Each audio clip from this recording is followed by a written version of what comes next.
आप देख रहे हैं द लोकल जर्नलिस्ट। हावड़ा के मोहम्मद आफ्ताब आलम और उनके परिवार के लिए लगभग 3 सालों के इंतजार के बाद आखिरकार खुशखबरी आई। आज उनके घर में एक नन्हा मेहमान आया है जो उनकी गोद में खेल रहा है। बच्चा ना होने के लेकर परिवार काफ़ी परेशान था। वो कई डॉक्टर्स के पास गए, इलाज करवाएं और दिल से दुआएं मांगी। आखिरकार अल्लाह ने उनकी दुआ कबूल की और इस सफ़र में मदद मिली एक्सपीरियंस डॉक्टर्स डॉक्टर महफूज आलम और डॉक्टर शाहीन भुजवाला की, जिन्होंने इस मुश्किल केस को संभाला। ये केस एक प्रीसीसियस प्रेगनेंसी का था, जहां पेशेंट्स को पहले मल्टीपल सेकेंड ट्राइमेस्टर अबॉर्शंस का दर्द झेलना पड़ा था।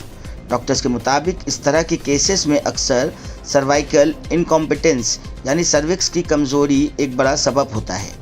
इस कंडीशन में प्रेगनेंसी के दौरान बच्चे का वेट बढ़ने पर सर्विक्स उस प्रेशर्स को होल्ड नहीं कर पाता, जिसकी वजह से मिड ट्राइमेस्टर्स में प्रेगनेंसी लॉस हो जाता है। इस सिचुएशंस को कंट्रोल करने के लिए डॉक्टर ने सही वक्त पर सर्कलेज प्रोसीड्यूर किया, जिसमें सर्विक्स को स्टिच करके सपोर्ट दिया जाता है ताकि प्रेगनेंसी सेफली कंटिन्यू हो सके। साथ ही रेगुलर चेकअप्स, मॉनिटरिंग और प्रॉपर मेडिसिन के जरिए पूरी प्रेगनेंसी को केयरफुली मैनेज किया गया। गुज़िश्ता 18 अप्रैल को हावड़ा के सलब के पास स्थित संजीवनी नर्सिंग होम में डॉक्टर्स ने इलेक्टिव सिजेरियन सेक्शंस के जरिए सेफ डिलीवरी करवाई। ये लम्हा परिवार के लिए बेहद जज्बाती और खुशी भरा था। 3 साल के इंतज़ार के बाद आखिरकार उनकी ज़िंदगी में खुशियों की रोशनी वापस आई। इसी दिन एक और चैलेंजिंग सर्जरी भी अंजाम दी गई, जहां एक 45 साल के पेशेंट जिसे मल्टीपल फाइब्रॉइड्स यानी ट्यूमर था और जिनका 2005 में मियोमेक्टॉमी का हिस्ट्री था, उनका भी सफल ऑपरेशन किया गया। डॉक्टर्स की मेहनत और तजुर्बा इस बात का सबूत है कि सही इलाज और रहनुमाई से मुश्किल केसेस में भी उम्मीद की किरण मिल सकती है और एक घर में फिर से खुशियां लौट सकती है। हमने इन तमाम केसेस को लेकर डॉक्टर्स और परिवार से बातें की। क्या कहना है उन लोगों का, आगे वीडियो में देखें पूरी रिपोर्ट। अपना नाम बताइए। जी, मेरा नाम मोहम्मद आफ्ताब आलम है। अल्लाह का बहुत बड़ा करम है। पहला मेरा रब मेरा साथ बहुत दिए, अल्लाह का लाख लाख शुक्र है कि इस हाल में, मतलब जिस हाल में हम थे कि नामुमकिन था, बस अल्लाह ज़रिया बनाया एक दूसरे का थ्रू। डॉक्टर साहब जो ज़रिया बना तो डॉक्टर का पास ही तो गया जो महफूज आलम थे। फिर मेरे 2 बच्चा मतलब बीच में जो हुआ था तो मेरा नुकसान हो चला था, ठीक है। तो हम लोग बहुत परेशान थे कि हर महीना हर साल का, मतलब मेरा एक बार 4 महीना का बच्चा नुकसान हो गया, एक 6 महीना का हो गया। तो इस कारण से हम लोग बहुत परेशान थे कि ऐसे कैसे हो रहा है। तो बहुत तरह का मतलब इधर उधर भाग दौड़ हुआ तो कोई इशू नहीं निकला, नहीं समझ में आ रहा था। तो मेरा भाई का भी वही डिलीवरी संभाले थे, वही किए थे। तो ये हमको बताया कि वहाँ पे जाइए, वहाँ पे सब कुछ ठीक हो जाएगा। तो फिर हम उनके पास गए। तो उनके पास गए तो अल्हम्दुलिल्लाह उनका हाथ का ज़रिया ऐसा, अल्हम्दुलिल्लाह उनका हाथ में शिफा है कि मेरा काम बेहतर हो चला।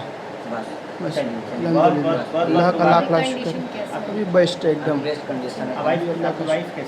जी, हमारी वाइफ यहाँ पे है, आप देख सकते हैं एक बार। भी ठीक है, कोई दिक्कत नहीं है। मेरे दोनों बहुत अच्छा है, अल्लाह का करम है, सब बढ़िया से हो गया। महफूज आलम बहुत हम लोग का साथ किए, जितना जल्दी केस पकड़ लिए ना, बहुत मुश्किल था ये केस इतना जल्दी। हाँ, बहुत जगह ट्राई किए थे, नहीं पकड़ पा रहा था ना। ये तो 2 अगर डॉक्टर के पास मतलब ट्राई किया। हाँ, बहुत डॉक्टर का पास गए, नुकसान जो है यार तो पकड़ नहीं पा रहा था, तो उनके पास गए तो मेरा मसला भी बहुत बेहतर हुआ उनके थ्रू। अच्छा सर, सबसे पहले थोड़ा बताइए कि सर्वाइकल इनकॉम्पिटेंस होता क्या है, इसकी सर्जरी आज आपने किया? हाँ, ये मैंने किया था नवंबर 4 को किया था 2025 में।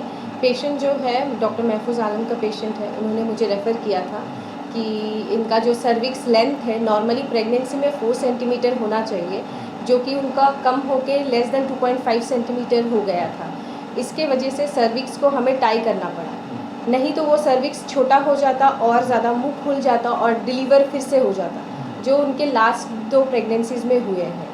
तो वही हमने किया था, 14 वीक्स में किया था। 3 महीना कंप्लीट होके 15 दिन हुआ होगा उनका। इस केसेस में ये जो आप जो कर रहे हैं, डायग्नोसिस कर रहे हैं, इसका ये प्रोटोकॉल कैसा रहता है, किस तरीके ये डॉक्टर महफूज आलम बोलेंगे। सिस्टम रहता है, कैसे इसको? यूजुअली प्रोटोकॉल यही है कि लगभग 2 बार किसी का सर्कलाज और उससे ज़्यादा अगर इससे ज़्यादा अगर किसी का पेशेंट का बेबी मिसकैरेज हो जाए और मिड ट्राइमेस्टर में अगर हो तो यूजुअली यही एक कारण होता है कि सर्वाइकल लेंथ जो है शॉर्ट होकर के बच्चा मुंह खुल जाता है और अबॉर्शन हो जाता है, पेनलेस डिलीवरी बोलते पेनलेस, हैं। माँ खुद को ब पता खुद- भी नहीं चलता और डिलीवर हो जाता है। खुद ब खुद सर्विक्स का लेंथ जो है वो छोटा हो जाता है, मुंह बड़ा हो जाता है और बच्चा खुद ब खुद डिलीवर हो जाता है। कितना ऐसा। इफेक्टिव होता है सर ये कंपेयर टू अदर सीजर? मतलब नहीं समझ। मतलब ये प्रोसेस कितना इफेक्टिव है? अभी तो मोस्टली हमने 2-3 केसेस किए हैं जिनमें तो प्रेगनेंसी है हम टर्म तक लेके गए हैं। अभी तक ऐसे हुआ नहीं है कि हमने सर्कलाज किया है और उसके बाद वो फेलियर हो 80 गया। to 90% केसेस में हम लोग सक्सेस पाए हैं, हम लोगों ने जो किया हमने जो किया उसमें अभी तक 100% ही हुआ है, उसमें 80 to 90 नहीं है, 100%। 100%। लोगों को ज़्यादातर जो है IVR के बारे में मालूम है, इसके बारे में ज़्यादा जानकारी नहीं है, तो ये दोनों में डिफरेंसेस क्या रहता है थोड़ा? Differences IVF is totally different. वो दूसरा चीज़ है और ये उसमें वाला जो जब है माँ टोटली अलग है।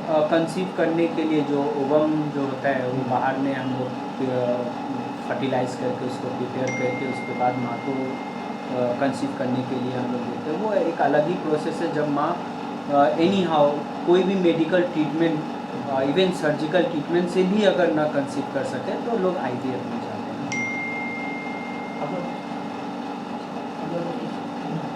सर अच्छा एक बात बताइए सर कि ज़्यादातर जो सिचुएशन ये जो क्रिएट होता है तो इंडिया में तो अभी ये बहुत कम लोगों को मालूम है, कैसे ये लोग सिम्टम्स को कैसे समझेंगे पेशेंट्स जो है और फिर इसके लिए जो है वो प्रिपेयर करेंगे? ऐसा होता है कि किसी किसी को 28 वीक्स में मतलब 5 महीना हो जाए, 7 महीने में ही डिलीवरी हो जा रही है, पता भी नहीं चल रहा है, एकदम से मुंह छोटा हो जा रहा है, डिलीवरी हो रहा है।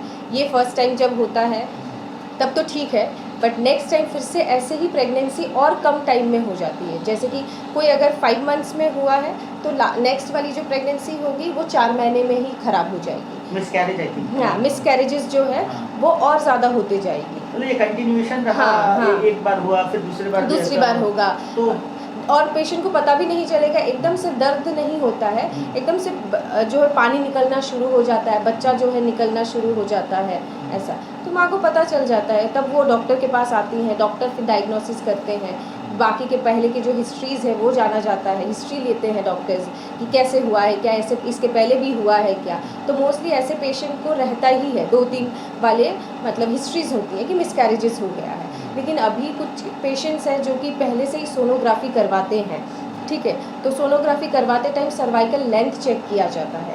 तो सर्वाइकल लेंथ उस टाइम पे पेशेंट का ना एटलीस्ट नॉर्मल पेशेंट का 4 सेंटीमीटर होना ही है।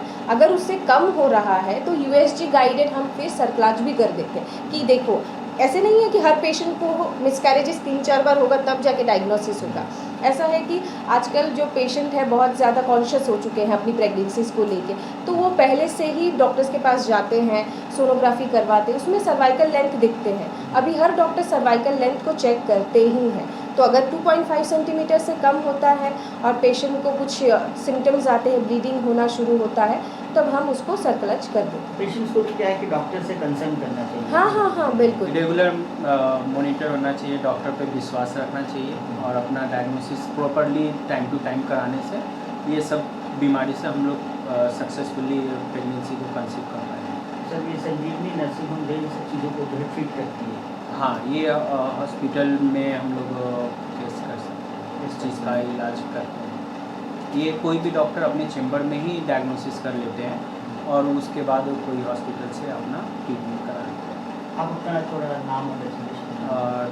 Doctor Mahfooz Alam, MBBS DNB gynaecology. Doctor Shaheen Bhujwala, DGO DNB in obs and gynae. Thank you. Welcome.